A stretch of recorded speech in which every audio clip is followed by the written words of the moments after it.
Здравствуйте, это Влад и новый авторский рассказ моего канала «Жизненные истории». Так, теперь с вами. Молоденькая медсестра Лидочка подошла к последней койке в палате, которая стояла в углу. «Как вы себя чувствуете?» «Ничего, доченька», — слабым голосом сказал седой дедуля и осторожно приподнялся на локтях. «Сегодня уже получше. Вы вчера поступили?» Лида ловким привычным движением распечатала шприц и набрала в него лекарство. «Нет, позавчера». «Потерпите, Виктор Павлович, сейчас будет немного неприятно». «Да я знаю. Ничего, ничего. Надо так надо». «Ну, вот и все. Можете отдыхать». Лида аккуратно сложила использованные шприцы и пустые ампулы. «Все?» – удивился дедушка. «А я ничего и не почувствовал почти. Ох, легкая у тебя рука, дочка. А значит, и сердце доброе. Как зовут-то тебя, милая?» «Лида», – смущенно ответила медсестра. «Виктор Павлович, не забудьте выпить таблетки после завтрака». «Спасибо, Лидочка», – тихо сказал пациент, и в его печальных светло-серых глазах мелькнула улыбка. Лида еще раз оглядела палату.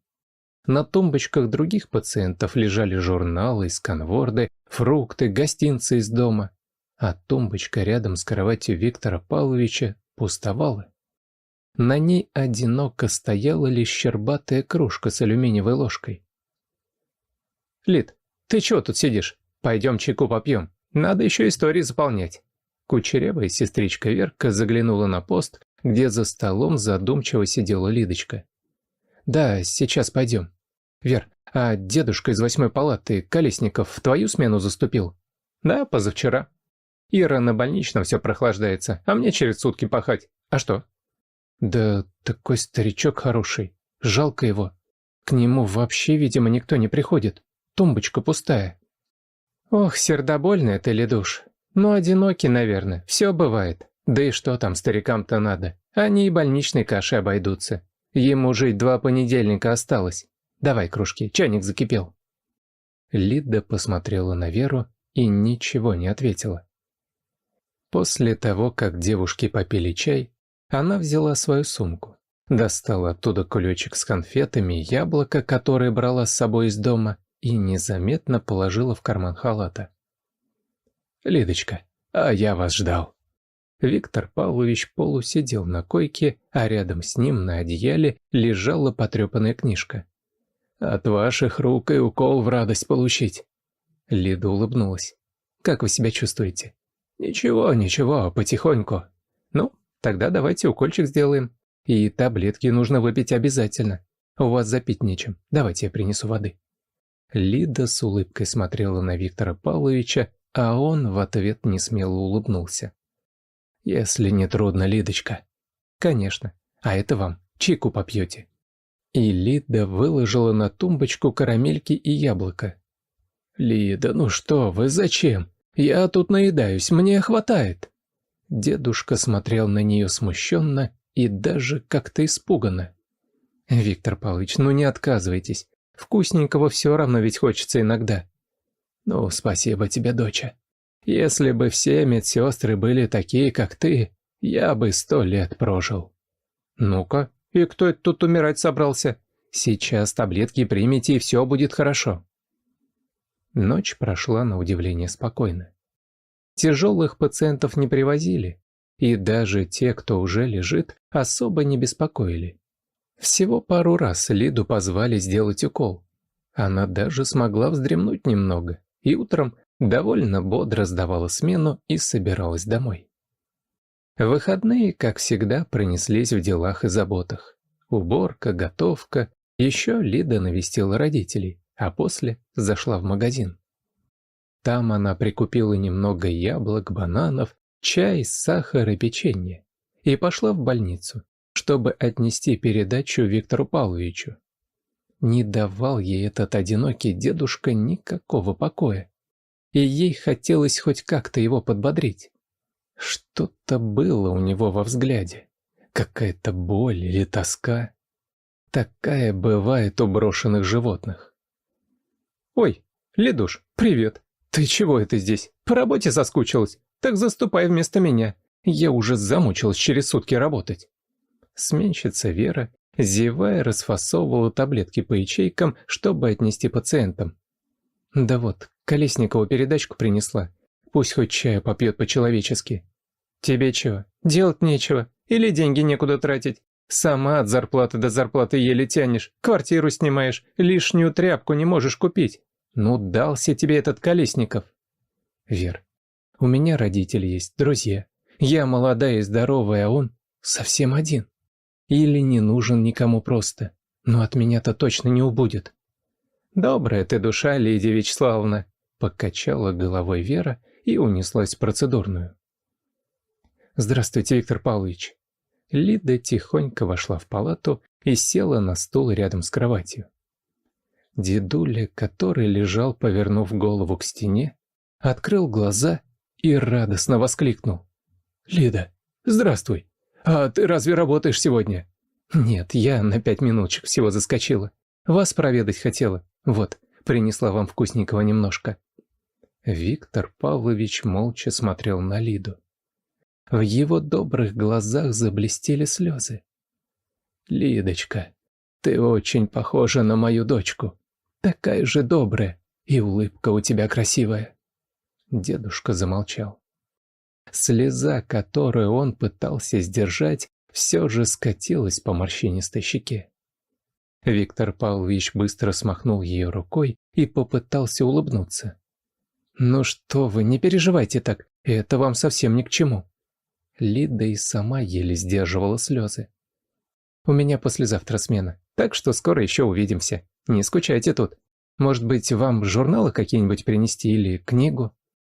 «Не нужно ничего, Лида. Книги у меня есть. Ты, главное, сама приходи».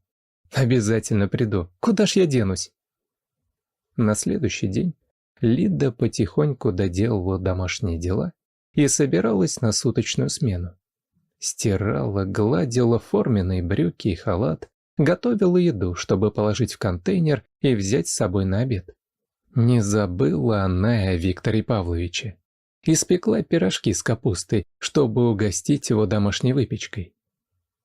Еще с утра она почувствовала легкое недомогание, будто слегка мутило и живот побаливал.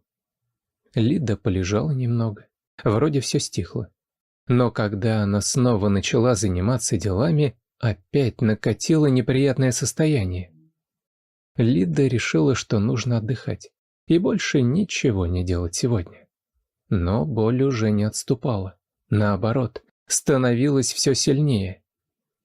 Когда Лида, встав, чтобы взять обезболивающую таблетку, буквально согнулась пополам от резкой боли, она решила вызвать скорую.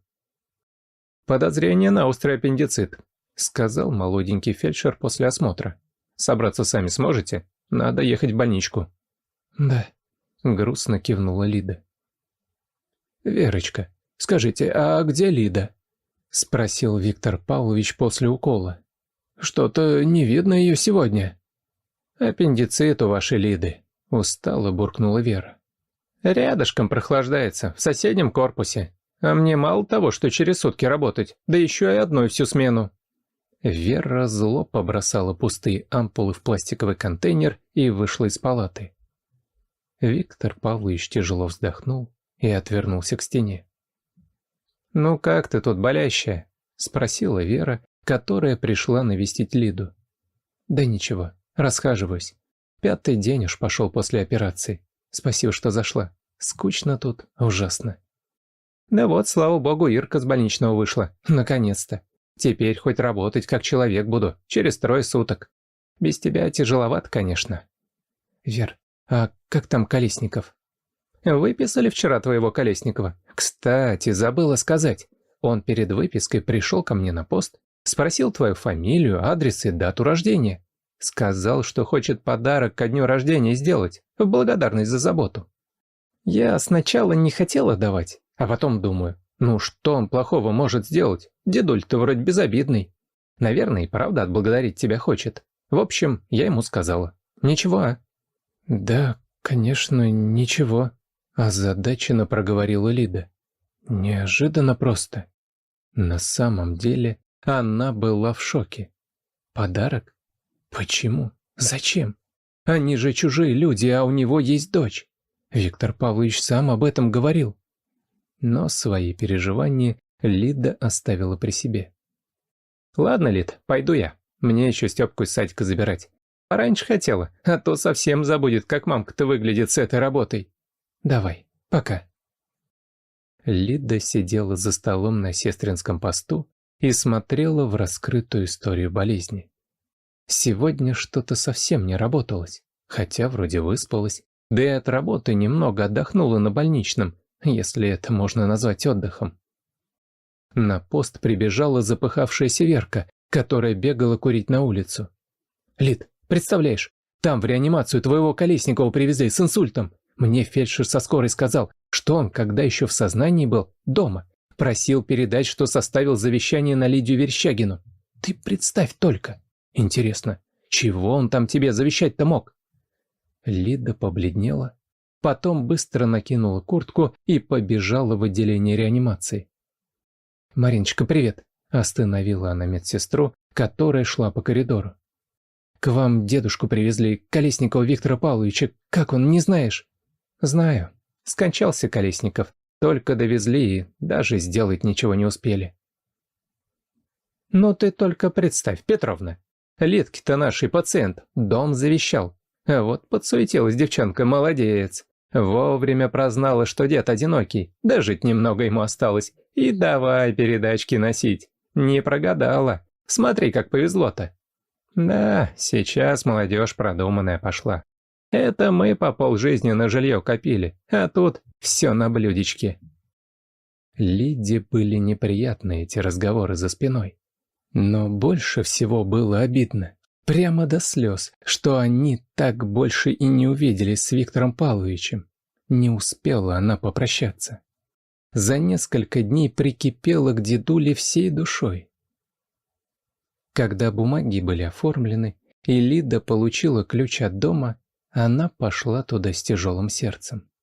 Ей не давала покоя мысль о том, что у Виктора Павловича есть дочь, ведь он говорил, что Лида на нее похожа. Что же могло случиться такого, что он остался один? И даже завещание написал на совсем чужого человека. Войдя в дом, Лида поразилась, какая там была чистота. Дедуля жил один, все же 78 лет, да и здоровье слабое, а дом держал в образцовом порядке. Хоть и старенькое все было, но чистое и аккуратное. В доме было холодно. Все же октябрь на улице, и девушка решила растопить печь. В поисках каких-нибудь старых газет или бумаг она открыла шкафчик и увидела большую пачку старых писем, бережно перевязанных бечевкой. Поколебавшись, Лида развязала бечевку и взяла в руки конверт.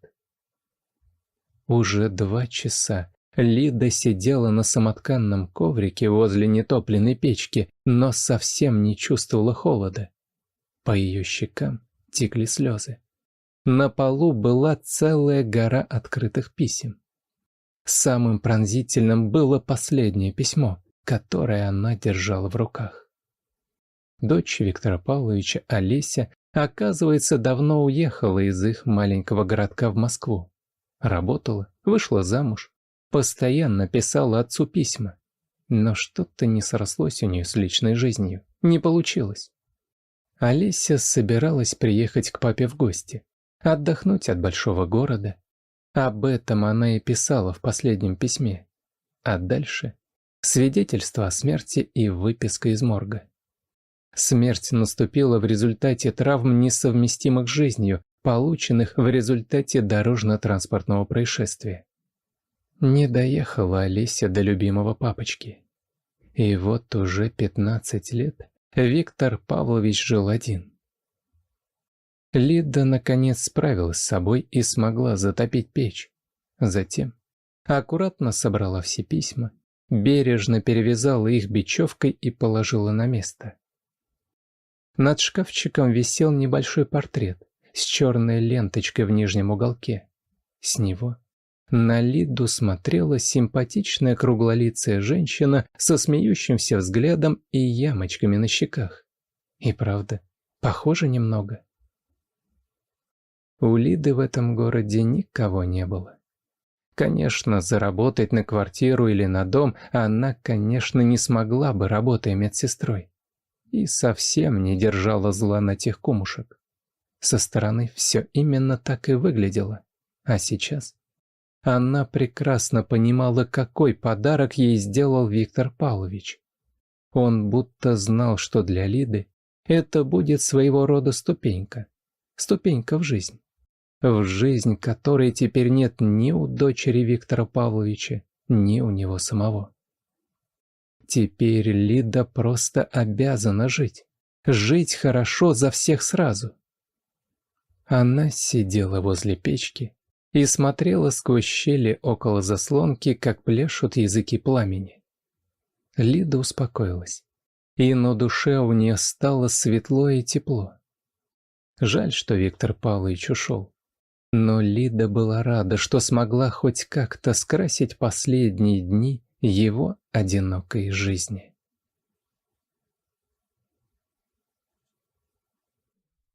Если вам понравилась история, надеюсь, вас не затруднит поддержать меня кнопкой палец вверх. Спасибо. All right, everyone's presentations are done. Nick, the manager, said as he tried to move the discussion forward. Excuse me, I haven't. I recently found out something. Nick interrupted me and began to speak. There's apparently someone in this department who didn't graduate high school and is just a part-timer. Meetings should be for employees only. Absolutely right. His lackey, Mike, of course, agreed with Nick. I'm leaving. After leaving the meeting room, I started to shut down my computer.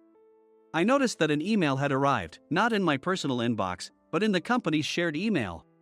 Thinking, there's no point in speaking up, no one will listen, I went home quietly. The next day, I heard a commotion from Nick's desk. He was staring at his computer screen, his face pale. Nick? Is something wrong? Mike looked at the screen with him.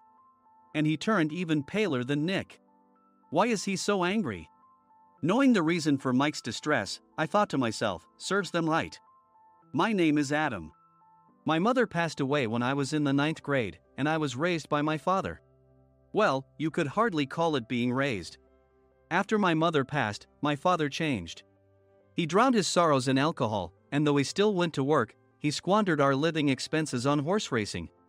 Because of that, I had to start working part-time as soon as I entered high school. Every month, I went to the convenience store with bills in hand that couldn't be auto-deducted from my father's account. Even though I endured it because I didn't want to be alone, I reached my limit in my second year of high school and dropped out. I found a live-in job at a distant inn. Thank you for everything. The day I left home, my father, still staring at the TV, spoke. Take care. That was our last conversation. Back then, 18 wasn't the age of majority, so I needed my father's permission to work, and I couldn't hide my place of employment. Yet, my father never visited me even once. I kept working just to survive, and before I knew it, I was 42. Years of hard work paid off, and I was transferred to the headquarters. I was thrilled to be recognized by the company, as I thought I'd be working in the field until retirement due to my lack of formal education. Listen up. Our work can change the future of our employees. Don't drag us down. On my first day after the transfer, Nick, dressed in an expensive suit, spoke sternly. There was a reason for this. Our inn was located in a prominent tourist destination, known so well that everyone in the state could sing its commercial jingle. At its peak, we had 5 locations within the state. But that was long ago. Due to financial difficulties and aging facilities, only the place where I had worked for many years and the original establishment remained. I was prepared to lose my job anytime, but now there was a glimmer of hope. With the rise of social media, the tourist area where the inn was located started gaining attention again. Depending on how hard the sales department, where I was transferred, worked, we could either thrive or be forced to give up this prime location to the new hotel chains continuously popping up. For Nick, who had switched careers from another industry to strengthen our sales, this was a battle he couldn't afford to lose. I understood why he had to be strict. I will do my best. Nick sneered at my enthusiastic declaration. Did you not hear what I said? I'm sorry. I thought I was listening carefully. Out of habit from years of customer service, I apologized reflexively, though I had no idea what had offended him. Someone was watching me with a smirk. In this department, there are those who are expected to excel and those who have been shoved here because they have nowhere else to go. You are the latter. It was Mike, the section chief. He's 7 years younger, at 35. But he was called to headquarters much earlier than I was and had been moving around within the headquarters ever since. I'm not jealous, but I can't accept that he's my boss.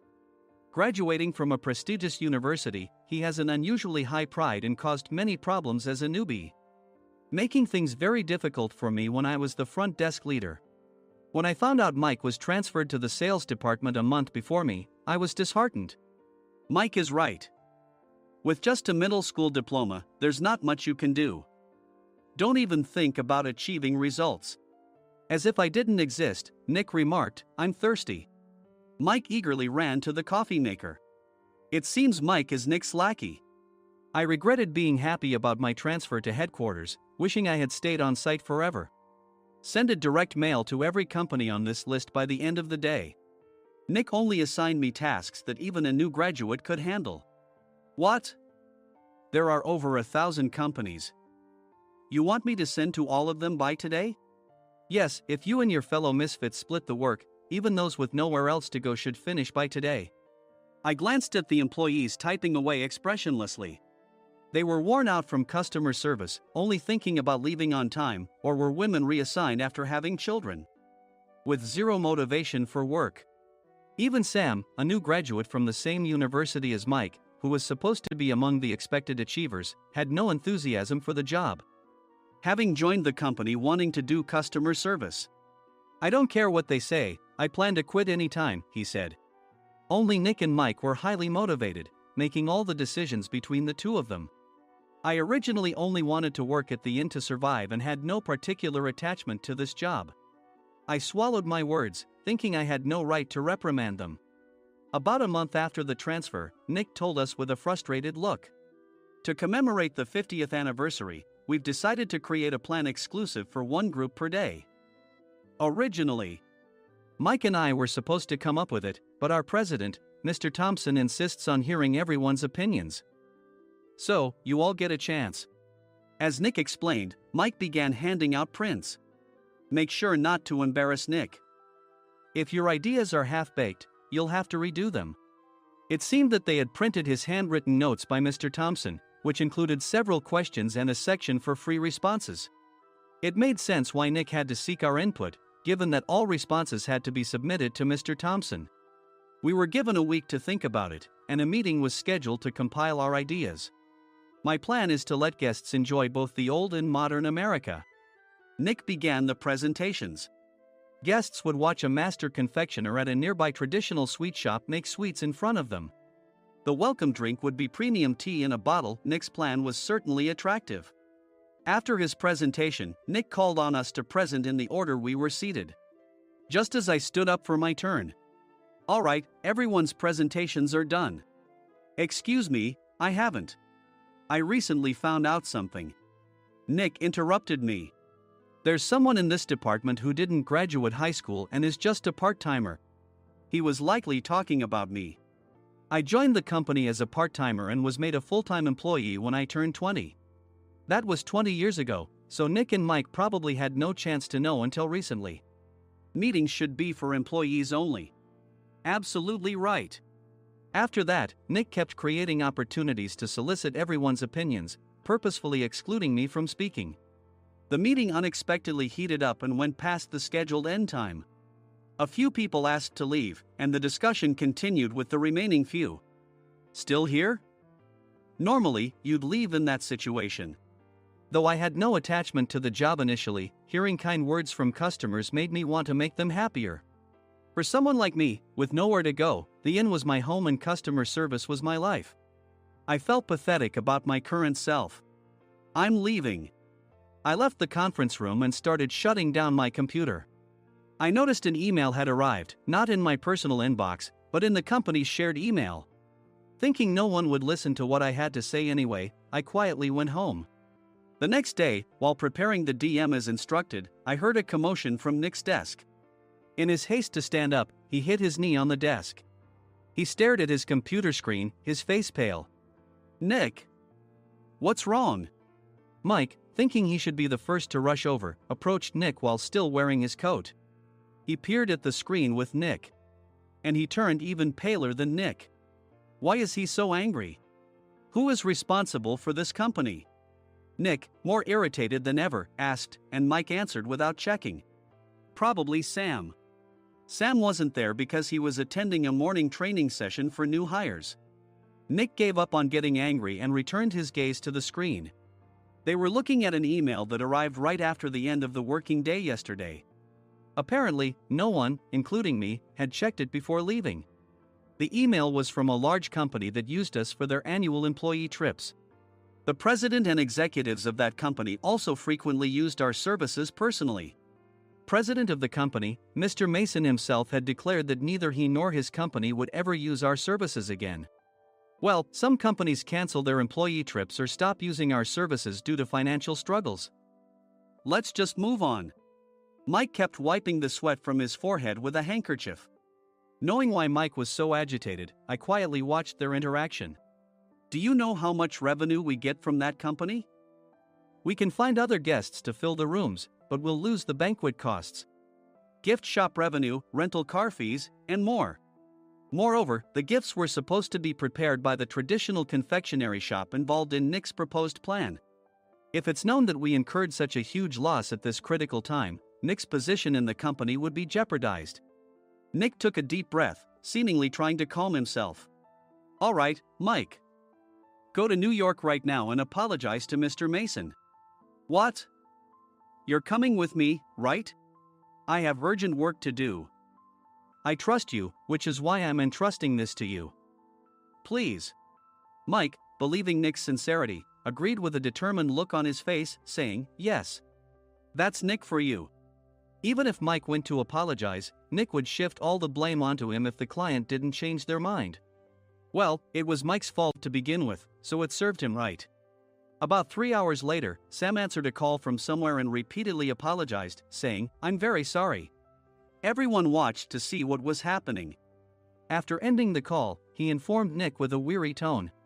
When Mike arrived at the client's company, he only made things worse, further infuriating Mr. Mason. He was demanding, get his boss here immediately. It was no wonder Sam was exhausted, dealing with such a call right after returning from training. What is that idiot doing? All right, Adam, you're coming with me. If sacrificing Mike didn't work, then I must be next. Normally, I'd want to refuse at all costs, but I saw an opportunity in this situation. If I can be of assistance, I'd be happy to join you. I obediently followed Nick, and we flew to New York. When we introduced ourselves at the reception, it became clear how serious the situation was, as the receptionist personally escorted us to the president's office. Angry voices leaked through the door, making both Nick and me uneasy. Excuse me. I'm Nick, the supervisor. I understand my subordinate has caused you trouble, and I deeply apologize. Nick, with his experience in the corporate world, knew enough to offer an apology before excuses. However, his customer service skills left much to be desired. I sighed as I saw Mike trembling like a small dog in the corner of the room. What kind of training are you giving your subordinates? Mr. Mason glared at Nick with a red face. The intensity of his gaze made even Nick take a step back. Regrettably, I joined this company only 2 years ago and was unaware of Mike's issues. I should have identified his shortcomings sooner. Indeed. I should have realized sooner. No sensible person would come to apologize and then give a lengthy presentation on the drawbacks of not using their inn. Nick froze, his mouth slightly open. Suspecting the worst, I picked up the documents that had fallen to the floor. It seemed Mike hastily prepared these documents on the plane, listing the disadvantages. Disadvantage 1, if you change the venue for the company trip, employees might suspect it's for cost-cutting reasons, leading to a negative impression. Reading it aloud half-jokingly, Nick snatched the papers from my hand and checked the contents with a furious expression. Among the stack of documents was a receipt from a nearby convenience store's copy machine. I felt a pang of dread, hoping he hadn't shown the receipt as well. What do you think he said when I asked what kind of nerve he had to do this? I'm very sorry. Faced with the dire situation, Nick must have thought there was nothing left to do but apologize. In a voice smaller than I'd ever heard from him, he uttered words of apology. He said, "I'm a Harvard graduate. I don't believe I said anything wrong." Mike! What have you done? Forgetting his plan to pin the blame on Mike, Nick yelled loudly, even in front of Mr. Mason. "I didn't do anything wrong." "You're still saying that? Look at him." Mike pointed at me with a shaking hand. "I was assigned to headquarters in my 20s and now I'm a section chief. This guy only made it to headquarters at 42. Everything I've done proves I was right. So why are we losing the contract?" Having said his piece, Mike collapsed to the floor. "Of course. You were sent there because you had nowhere else to go." Mike never expected to hear such words from someone he looked down upon. He lunged at me, and Nick hurriedly stepped in to stop him. "Mr. Thompson told me Mike is a quick thinker, and to take good care of him." There's no way he was pushed aside. "Don't make things worse here. He didn't say quick thinker, he said only quick-witted, didn't he?" I don't remember that part. I recalled the many troubles Mike caused when he was a newbie. When Mike was on the front line, his pride was so high that he never apologized to customers. Customer service, especially in our job, doesn't work alone. It brings both good and bad situations. If the front staff or housekeepers made mistakes, or the cleaning company didn't properly clean a room, one had to apologize to the customers regardless of personal fault. Mike, in such situations, would never apologize, insisting he wasn't at fault. This often angered customers, and as the front desk leader, I frequently had to apologize on his behalf. He caused complaints and disrupted operations, which is why he was quickly moved to headquarters. In departments where he didn't interact directly with customers, his quick thinking was beneficial and things went well. But it seemed his flaws were starting to show. Corporate reservations are supposed to be entered into the system by the sales representative. But a quick check yesterday revealed that more than 10 items were missing from the client's reservation. The handover document clearly stated what needed to be prepared. Why didn't you enter it into the system?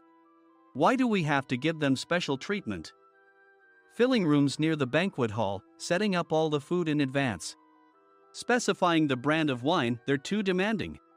No wonder he always angered customers, I thought, feeling a headache coming on. Grouping them in rooms near the banquet hall is for our benefit too. It makes it easier for the staff to set up beds and serve breakfast since everyone's schedule is synchronized. As for the other requests, Mr. Mason suggested them to lighten our load. I didn't know that. Nick finally seemed to realize that Mike was the one who had angered the client. What did you say to them? I just told them we wouldn't give them special treatment anymore. We shouldn't waste effort on things that don't bring in money. I was utterly exasperated at his lack of understanding of customer service. Of course, we shouldn't comply with unreasonable demands. But carrying over successful practices from past stays makes customers feel remembered and enhances their experience. Good memories encourage repeat visits. That's part of our job. I looked down at Mike, who was sitting on the floor. In our job, nothing is a waste. Mr. Thompson likely moved you to the sales department, hoping you'd finally understand this. How do you think he feels now that you've failed to meet his expectations? Mike, tears in his eyes, fled the president's office. I was amazed he still hadn't apologized. You have it tough, Adam. It's okay, we're all employees of the same company. I deeply apologize for this disrespectful incident. Especially after all the care you've shown us. If it weren't for you, Adam, I really would have stopped staying here. When I heard you were moving to the sales department, I was willing to reconsider if you handled it. Seeing us talk so amicably, Nick's face contorted. Do you two know each other? Adam's service is excellent. I always requested him specifically. Normally, we don't accept specific staff requests, but we made an exception for Mr. Mason, adjusting my shifts accordingly. He had personally stayed at our hotel just before my transfer, and during casual conversation, I mentioned, "I'm moving to the sales department soon." If I hadn't told him then, things could have been much worse. "Please continue to take care of us. I look forward to it." On the return flight, Nick awkwardly offered me a can of beer. It's still working hours. Of course, I had no intention of forgiving him for a single beer. Nick might try to pin everything on Mike and avoid any consequences. While pondering this, a startling fact came to light. "Nick, the tea bottles for the plan have arrived." I handed Nick a bottle labeled with our inn's name. "They look good." "What are you talking about?" "These are plastic bottles. I had assumed we would use the trendy, high-end bottling tea. But what arrived were ordinary plastic bottles of tea with customized labels. The only unique aspect was the label, which had the inn's name, making it look customized. Upon further investigation, I discovered that a substantial amount of money was set to be paid to the tea company. It was priced like bottling tea. Does this plastic bottle really cost $100 each? The tea inside is specially blended for us. The extra cost is for that. Wouldn't it be better to use another tea company? Or is there a specific reason we must use this one?" As Nick continued to make excuses, I showed him a printed email. I informed the tea company's president, Mr. Mitchell, that we discovered irregular payments and he confessed. He said you two were high school classmates and planned to split the extra money. That idiot. Why did he confess? That's not important. You should worry about yourself, this could turn into a police matter. Opening the bottle cap, I suggested. How about calming down with this tea? It supposedly has a relaxing effect. Nick drank the tea frantically. In the following days, decisions were made about their fates. Mike was reassigned to the General Affairs Department, with no chance of transfer or promotion, as per Mr. Thompson's orders. As for Nick, since the payment to the tea company hadn't yet been made, he narrowly avoided legal trouble. Instead, he was encouraged to leave the company, and to avoid further complications, Nick submitted his resignation. Rumor has it that connections between HR departments have made it difficult for him to find new employment. Even though it was good to have those two gone, something unexpected happened in the sales department. Everyone became motivated and united in refining the 50th anniversary plan. In the end, my plan was adopted. We collaborated with the Tourist Information Center to provide personalized guides. The plan, tailored to the number of guests, was truly special for the 50th anniversary. "Hey, is Adam's family coming to stay?" I immediately booked that special plan for my family. Sam noticed it on the reservation list and quickly picked up on it. "Yes, I'm inviting my father." "That's great. I might invite my parents too." I lacked the courage to face my father just as Adam. But here, with the confidence Mr. Mason praised, I felt ready. The 50th anniversary plan was a perfect opportunity to reconnect with my father. I hoped to bring back the days when we could laugh together as we once did.